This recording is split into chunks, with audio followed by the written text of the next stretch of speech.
Thank you so much. So, yeah, my colleague Kim Cousins and I, we're going to be sharing with you a little about our project on valuing nature's benefits provided by the Salish Sea Basin. I just wanted to start off with, though, Earth Economics acknowledges that we operate on the lands of the Coast Salish peoples, specifically the ancestral homelands of the Puyallup tribe of Indians and the 1854 Medicine Creek Treaty. Also, this project has been funded by EPA through NEP and the Stormwater Strategic Initiative with Puget Sound Geographic Funds. So just a little bit about us and Earth Economics. So we are a nonprofit organization that has been proudly based in Tacoma, Washington for the last 20 years. And we're a leader in ecological economics. So what does that mean? Simply put, we take nature into account. We're all benefiting from nature every day, often without realizing it, or in ways we maybe don't fully recognize. So what we do is we identify and quantify those benefits to ensure they are included in the decision-making process. And we've had the pleasure of working with governments at all levels, tribes, private companies, and other nonprofits across the US and even parts of the world. So a little bit about our project, just some overview. This Salish Sea Basin Ecosystem Services Valuation, the whole purpose of it was really to help raise awareness for appreciating the value of benefits provided by the Salish Sea. So we noticed that our report from about 10 years ago on the value of the Puget Sound was being referenced. So we not only wanted to provide a value for the entire Salish Sea to really capture the transboundary nature of it, but also include an updated value for the Puget Sound. Since that valuation was done about 10 years ago, we wanted to provide an update. So on the map to the right is our study area.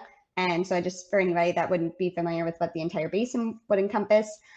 And I just wanted to also mention that our report from this is forthcoming next month, and it's actually got a companion report as well. So we not only did the entire basin, but we also did basically the application of this sort of framework at a smaller local scale in Island County, or RIA 6, if you're familiar with that. And that one is also kind of a deeper dive into not only just a baseline ecosystem services valuation, a baseline value, but it's also looking at land cover change from the 90s all the way up until 2016, and how that value changed as land covers changed and people maybe developed, or things, basically how the island has transformed. And we kind of focused majority on water quality, since that is a concern. And so that project didn't just cover Island County, but also a little bit more inland, so that we could kind of capture those water quality issues. We won't be talking so much about the Island County one today. We're just going to focus on the Salish Sea Basin for this one, but just keep in mind we have 2 reports forthcoming out of this project. So I keep saying ecosystem service evaluation. So what are ecosystem services? They are the benefits that humans receive from nature, and they can actually be assigned a dollar value. So that valuation is estimating those economic benefits. So ecosystem services are things like breathable air, drinkable water, nourishing food, and disaster mitigation. So those are some prime examples of an ecosystem service. But these benefits are similar to other economic benefits that are typically valued in the economy. So think like skilled workers, buildings, infrastructure. And when ecosystem services are lost, we can measure the economic impacts in terms of job loss, infrastructure costs to replace them, restoration costs to replace them, or even property losses, say that disaster mitigation benefit. So this way we can assign a dollar value to them, so that decision makers can take them into account. And I'm going to kick it over to Ken to explain a little bit more about our methodology. So how do we go about valuing goods and services provided by ecosystems functional throughout the Salish Sea Basin? That's over 26 million acres, it would be prohibitive to go and do primary valuations of all of the ecosystems throughout the basin at a small enough scale to be super accurate on every single acre of the basin. So what we use instead is an approach called benefit transfer. And in its most general idea, it's the ability to generalize. We see things that are very similar along all relevant characteristics. And we say that within that context, this ecosystem produces a flow of goods and services benefiting nearby communities or nearby farmers or people downstream by this amount. And we just assume that that value is consistent across similar conditions in the landscape. So how do we identify these variances in the landscape? Well, first off, we use a land cover analysis. We're using a spatial data set that originated from satellite imagery through machine learning and such to be able to identify a number of different land cover types across all of North America. And then we add to that what we call spatial attributes. These are those contextual attributes that help to drive value for human beings. So proximity to an urban space, proximity to agricultural lands, whether or not a forest is old growth or newer, whether or not we're talking about estuaries or rivers or lakes, whether or not we're talking about just beaches for general recreation or shellfish beaches. And the combination of those allows us to really fine tune the benefits that we're transferring from the original primary research sites to the secondary sites. Please forward. Erin? So how do we actually do this in practice? Well, Earth Economics for the last 12 years or so has been compiling a database of ecosystem valuation estimates. There are currently over 9,000 estimates in the data set. These have been tagged with up to 200 attributes related to its context in the landscape. That allows us to identify land cover type, location, these various attributes, and really kind of fine tune the match from the initial primary research to our transfer sites. The study itself, we ended up using over 53 separate study valuation estimates for the Salish Sea overall. Next slide. Unfortunately, even though there's a lot of interest, and there's been a lot of interest in the Salish Sea over time, there are a lot of ecosystem services that we know are produced by land covers within the basin, but that have not been studied rigorously. When you look at this, is what we would call a gap analysis. This identifies the intersection of ecosystem service and land cover type.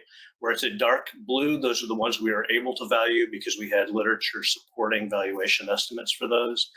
But there are all of these gray areas where we know that these are being produced by these land cover types, but they're not reported in the literature, at least not within the basin or in commensurate locations.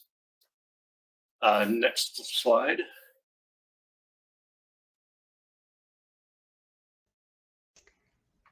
Thanks so much, Ken.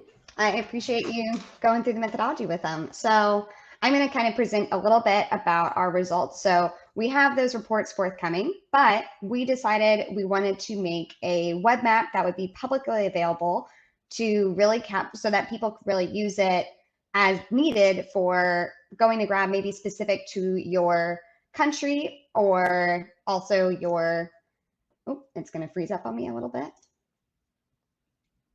There we go. It's going to take a second to load. Or your county or regional district. Then we also have at the watershed level as well. I'm going to give it a minute to load because it's a lot of data in this map, but it will go faster in your browser when you're not sharing screens. And then we also went ahead for the lands of tribes and First Nations as well. So what you see here is for all of these levels, we give the total ecosystem service value for whatever region that you're looking at. And that's going to be expressed in US dollars per year. So these are, oh, sorry, that was, it's not going to load me clicking on the right things. So we've got, if we're wanting to really kind of break this down, I just want to also acknowledge that this web map was actually created by our GIS manager, Alice Lynn. She's brilliant and did a wonderful job. So she actually used the North American Land Change Monitoring System data. So this data set that we used was from 2015. That was the most recent at the time of this study. And essentially what I kind of wanted to just walk through was just an example. So for example, we have this entire Salish Sea Basin we've estimated provides $50.5 billion per year in benefits. Say that you want to kind of narrow down and look at how these darker counties and regional districts, they have greater value than the lighter counties. So let's look at King County as the example, because that's our second largest. Ooh, it is not wanting to go. Let's see. I think it's just a little bit of lag time here, but so King County provides already nearly 5 billion of that 50 billion in benefits every single year from their land covers. Now that's mostly because it's also got that spatial attribute that Ken had mentioned, that urban proximity. And so urban area is really what it is. So urban we had defined as either within an urban area or within a 1 mile buffer of an urban area. And that adds pretty considerable value. That's specifically for urban forests, urban wetlands, and rivers. So our land covers actually that ended up with the most value that they were contributing was actually forest, wetlands, and rivers as well. And so that there was a good bit in King County. Also, the ecosystem services that also add the most value were aesthetic value, which also makes sense. That aesthetic value and urban proximity would also be adding lots of value because there's more people and higher value in the homes. So that actually to kind of help you track how these all connect. Then our second and third highest for ecosystem services that were adding the most value was water quality and climate stability. So if we're diving into a little bit more, you can actually look at King County by itself, but then okay, what are the watersheds within King County and what's their value? So you can actually look into, we've got the Duwamish, and I think it's also the, let's see, I think it's Puyallup, Duwamish, and what was that third one? They hide. Cedar? I think. I'm sorry, what was that, Ken? Would that be the Cedar? That's where Seattle gets all its water. I think it's Duwamish, and it won't click. And like Washington, I think.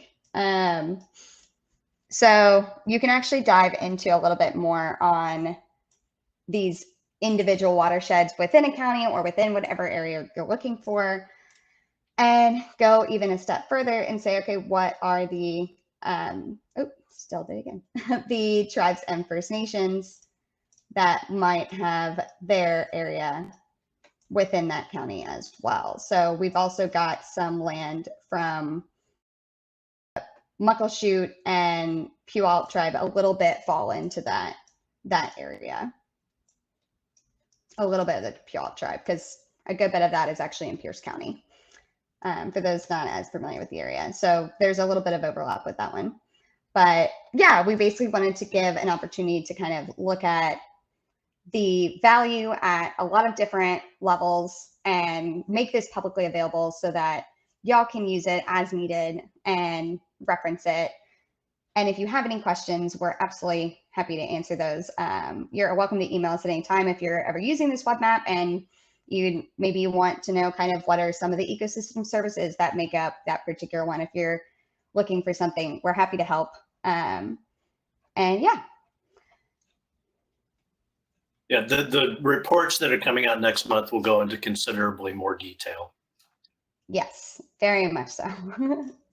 So I just want to thank again our funders, the EPA that really made this possible, and thank all of you for listening. We super appreciate it, and we're excited to share our report pretty widely. So definitely keep an eye out. And if you're also welcome to email us if you're wanting us to put you on a list for send it out to let you know when it's available. And we're happy to take any questions.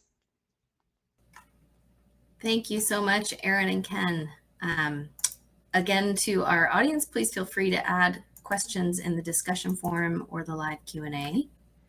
I can start out with a question. So I'm wondering, for the valuation pieces, are you considering some of the non-monetary values and issues around equity when you do your ecosystem services assessment, or is it primarily focused on the ones that are quantifiable through economic valuation?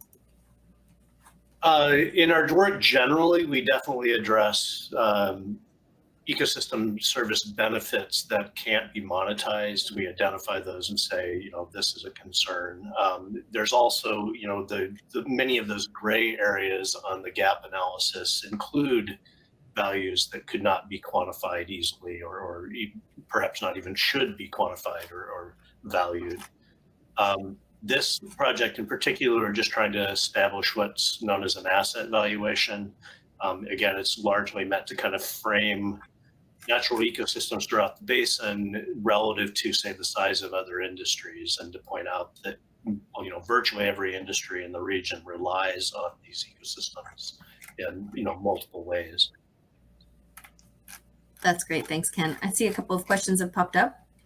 One is from Allison Shine. That's a really interesting map. How do you determine which First Nations and tribal areas to include in the last map? There are a lot of Canadian First Nation territories and reserves missing from the map.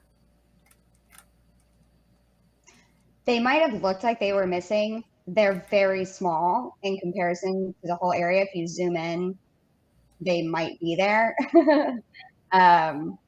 It's just basically the tribal areas that are the owned land, didn't do ancestral land, if that helps. Great. So you might zoom in a little bit on that link. Yeah, it's so hard to see when it's just on your little screen too there, Erin, so thank you for that. Another question from Danielle Derrick. Do you see a threat in associating a dollar value to an area, region, or ecosystem? For example, could investors see this valuation system as an area or an opportunity to buy out an area of human development if they can pay more than the ecosystem services you valued in a region? So for example, if you are buying out a region whose ecosystem services are valued at $1 million in order to develop homes that will bring in revenue greater than that amount of money. So this is a common observation about anybody who tries to do ecosystem service valuation. Where we're coming from is that we're often entering the dialogue at a point where people are already valuing these landscapes. It's property that can be bought and sold in the marketplace. The thing that is often missing in those decisions is this understanding of all these additional benefits that are being provided by a given landscape that are not captured by markets typically. They're not necessarily included in real estate prices. So by acknowledging that there are all these benefits being provided by this undeveloped land, we're at least putting that value, or we're at least moving it into a position of some sort of parity with someone who just wants to go and turn it into subdivisions. Typically, those calculations of benefit cost analysis they completely ignore non-market benefits and ecosystem services. We're simply pointing out there's a cost to everything. And often the cost to produce the flow of goods and services provided by ecosystems are far cheaper when nature does it than when we try to develop synthetic substitutes. Thanks for that, Ken. One last question here. Did anything in this analysis come to light that differed from your original analysis 10 years ago, or any new insights that you noticed? So for one, Ken, I'm sorry, you started. Oh, you go ahead, and if you don't say it, I will then. Okay. So we did actually start to do a pretty full comparison between our current valuation and our previous one. And we actually decided that it was a little bit like comparing apples and oranges just because the methodology has improved so much. And so that's like, for example, we used spatial attributes in this one, but our previous one, we had not. And so we actually kind of started to steer away from that. Now, what was still interesting is because we had started to, we did notice that we normally give a low and a high value for these estimates. So we'll say somewhere between this number and this number. And we noticed that that range actually narrowed pretty significantly. So that to us actually spoke to it's a little bit more accurate than what we had previously had, a broader range from 10 years ago. So that was definitely one of the interesting improvements, was kind of just the evidence of how methodology has improved over the 10 years. And the supporting literature for that matter. We've And yes, far more studies were available for comparison today than they were 10, 12 years ago. Great, thanks so much. Yeah, someone's noted that the range was quite high in the first report, so interesting to hear that. So I just want to invite all